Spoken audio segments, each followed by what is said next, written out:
All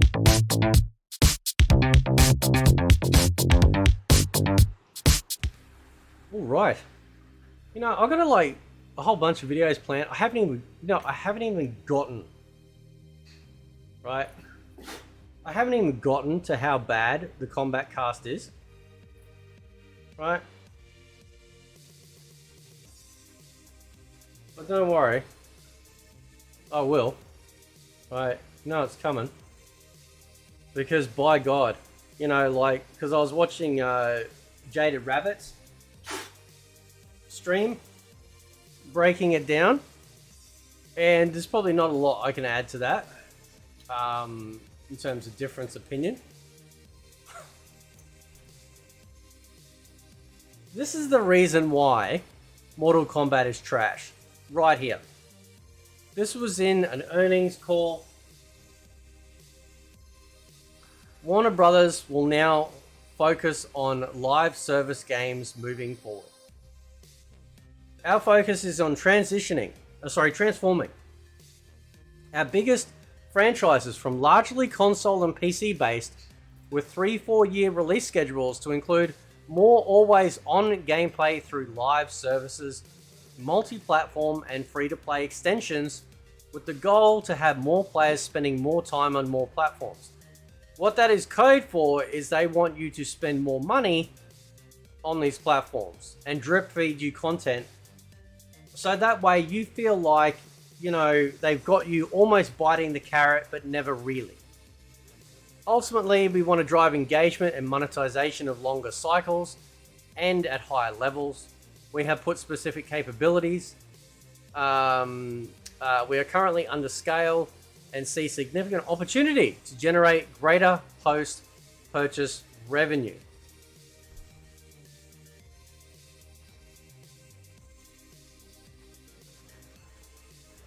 You come up with a concept for a game. You figure out all the ins and outs, all the pieces. And then they go, okay, we're going to take out 75% of the game and we're going to sell it back to the people. And they won't even realize it. That's the reason why Mortal Kombat 1 feels as sterile and as stale and as anorexic as possible. Because there is nothing to do. There is no content to do. When the new Invasion seasons drop, it's all over again. We're just going to be sitting there doing the same shit all over again. It is boring.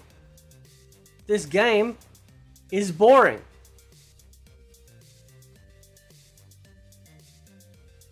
This is the reason why MK1 feels the way it does. It's the reason why MK11 was heavily going down that path with its whole loot boxing thing.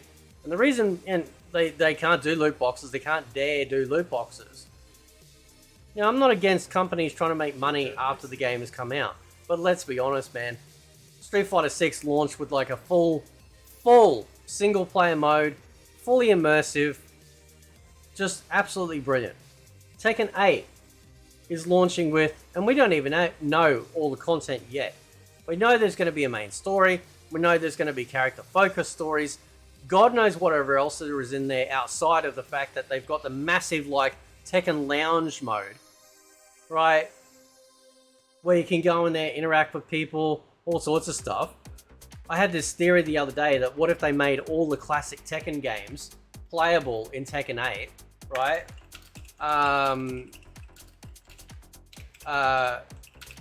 That'd be amazing, because they do have a section, as somebody pointed out to me, with the old games on these old, like these screens. And it's like, well, that'd be pretty awesome. Imagine that. Like, and then you look at Mortal Kombat 1, and what do we get? We get Invasions, which is basically some drip-fed mobile-like experience, mobile game-like experience. The story mode's good, like the story mode, like to see more, but there's nothing else. And now we have this. We have it from the horse's mouth. This is what they're going to do. This is the reason why they don't give us Tremor on release with Omni-Man. That's why they changed in the code, the combo trials, to remove Tremor from Omni-Man's combo trials. Because as far as they're concerned, and I think I did a video about this, right? That they will basically use... What the hell was that, bro? Oh, it's a bug. What are you doing, bro? Right? A little leaf insect, right? It felt weird on my fingies. So what they're going to do is they're going to treat a cameo release like a character release. They're going to be as excited and as soy-filled as what we get in the Kombat cast. And go, oh, the man is so good. We get to play as Tremor. Yeah, big effing deal. He's a cameo. He's a bitch bench character. He's not on the field the whole time. He shows, oh, he can do this. No one cares, man. No one cares. If you love this system so much, you are the exact problem. Right? Because you were literally accepting dog shit for an MK game. Nobody asked for an assist Mortal Kombat game, and it doesn't work anyway. Because the game is already breaking across many metrics. That's why the player base is not sticking around. Right? They might, you know, sit there and go, oh, it sold almost 3 million copies. Almost. Right? But the problem with that is that what are the retention rates like, bro? How many people have returned the game, bro? Right? We don't even know if they're just fluffing the numbers. It might have been 2 million. Okay? Or they're including in the 3 million and they're going, right, so we got the base game, that's one sale. If somebody buys the base game and the Kombat pack, which is technically like the deluxe or say premium versions, we're going to say that the Kombat pack is a separate sale. So in essence, when you buy, say the premium edition or whatever, you're actually doing 2 sales. How do I know that? Because if you check out the DLC page, you can buy them separately. Right? How do we know they're not fluffing the numbers? Funny how the game is under intense scrutiny right now, and they just miraculously come out with this call going, oh, the game's doing really well. And then they come out with this absolute nincompoop statement. Literally nobody wants a live service experience with their game. Nobody wants that. Because like communism, it always goes bad. Doesn't go bad for the communists, does it? Doesn't go bad for the people in charge. It always goes bad for the people that they're trying to sell this to.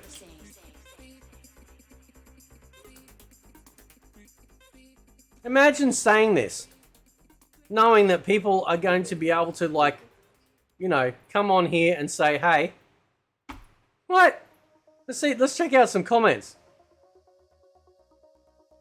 So, players and fans, just say goodbye to any good Mortal Kombat, Batman, Harry Potter games. Get ready for greedy, rushed and cheap cash grabs with marketing full of fake promises and enjoyable gameplay. This is the reason why I cannot stand shills. All these dudes and dudettes out there, sitting there, shilling the absolute piss out of this game at every opportunity, ignoring the absolute elephant in the room of all the issues that are going on. And when they call out something, they'll go, oh, yeah, a Wi-Fi filter would be good. Thank you, Mr. Boone. Eat a massive chode, bro. Like, this is why, like, Suicide Squad got pulled. Right, rip any chance we had a new Batman Arkham game. Massive L, honestly. I can't wait to play none of their games. The big gaming crash will be because of live service games. Yeah, that's true. I guarantee you that'll be it. Because these companies have become greedy. Gaming has been made longer without live service games than with them. And the reason why games were so successful before is A, because they properly tested the games before they released them. B, they made sure that the game was full of content that people enjoy because they realized that they couldn't rely on the online ecosystem.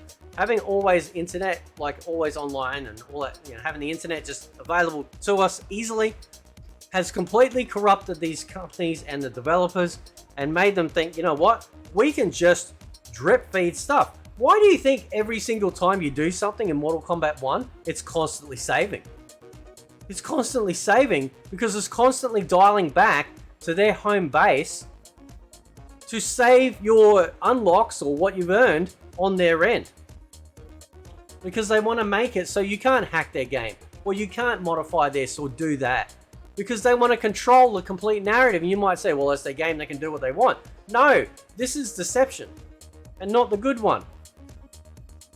This is them purposely cutting their game up, drip feeding it back in small pieces, and going how wonderful we are. Go watch the Kombat cast. They're sitting there praising themselves because they do this and do that. The previous games, including their own, have been doing for decades. Suicide Squad will flop, flop compared to what Arkham did, and they'll probably change their mind. Right? Looking forward to seeing them all fail. Rip Warner Brothers. Yeah, I have no compassion. When I see people on here sitting there going, oh, the poor Bungie developers. The Bungie developers. The people that have been screwing over the Destiny community for God knows how long. Those developers. Is that what you're talking about? No, not obviously everyone's going to be bad, but I'm not going to sit here and feel sorry for companies that are screwing over the customer.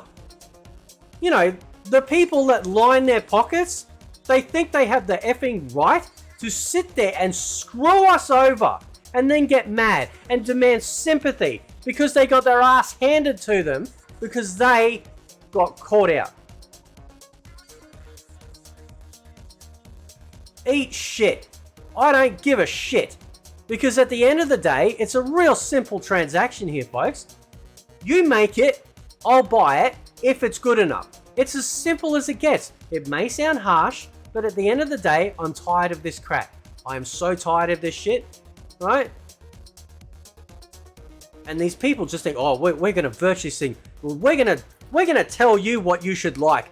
We're going to dictate to you and stick our stupid politics in the games, and you're going to just suck it up, Cupcake, because we're in charge. Yeah, you're in charge of making the game, bro. What, you really think you're the only one in town? You really think people can't go back and play their old games? Or play other stuff from developers that actually respect the customer? Why do you think Epic Game Store gets shit on all the time? Because Epic Game Store did something that the console people have been doing for decades. Swooping in, buying up third-party exclusivity that nobody wanted except for the developers and the publishers and the companies because they wanted to try and coax people to their platform.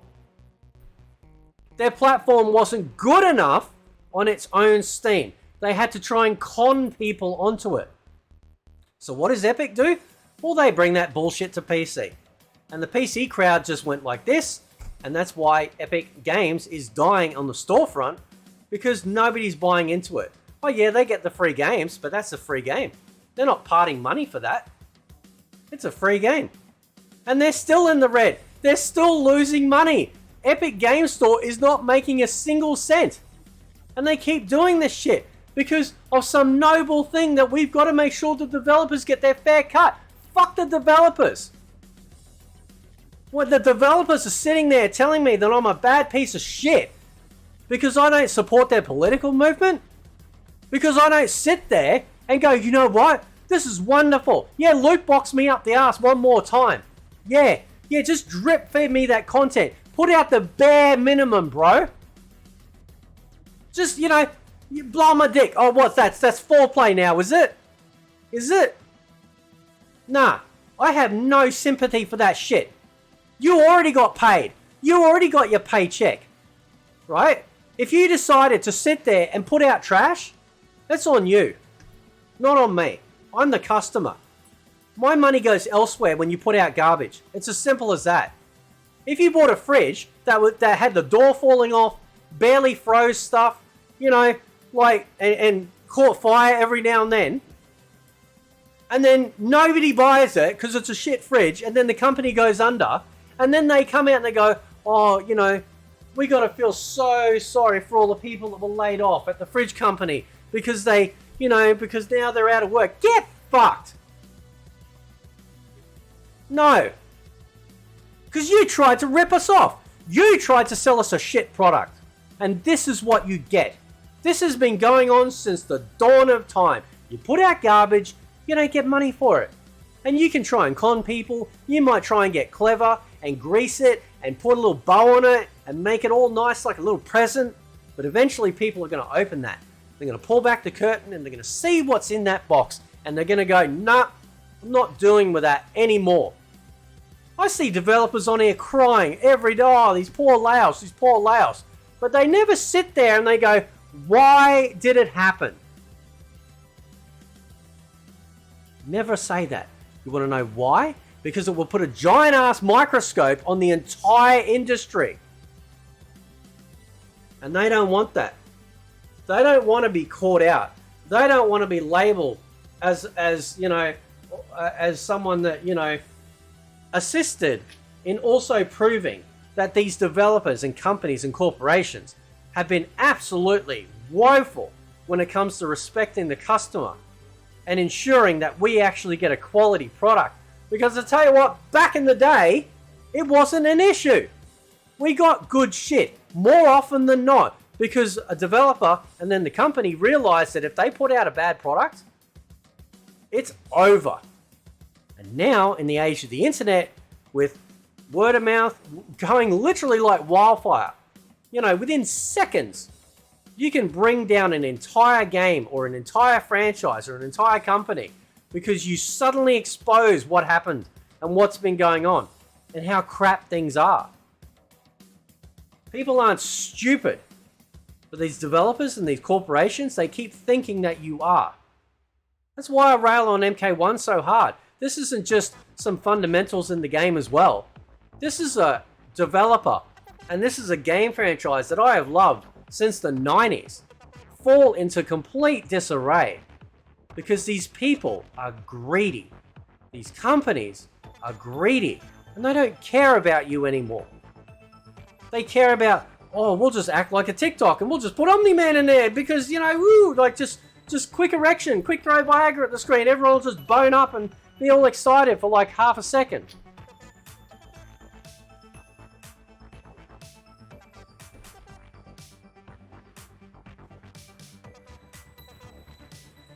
One of the very few things I've been consistent on, I mean, I'm consistent I think in general, but one of the few things I'm consistent on always is making sure that you are respected.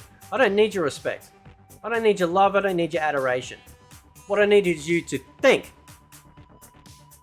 Think for yourself. Think about whether or not this would apply to some other appliance or a car. Something that might actually be really useful. Do you just go, oh, okay, I'll just keep buying that broken ass fridge over and over again and hope that one day they might fix it? Or do you take your money elsewhere and show that company, hey, if you want my business back, you fix it. See you later.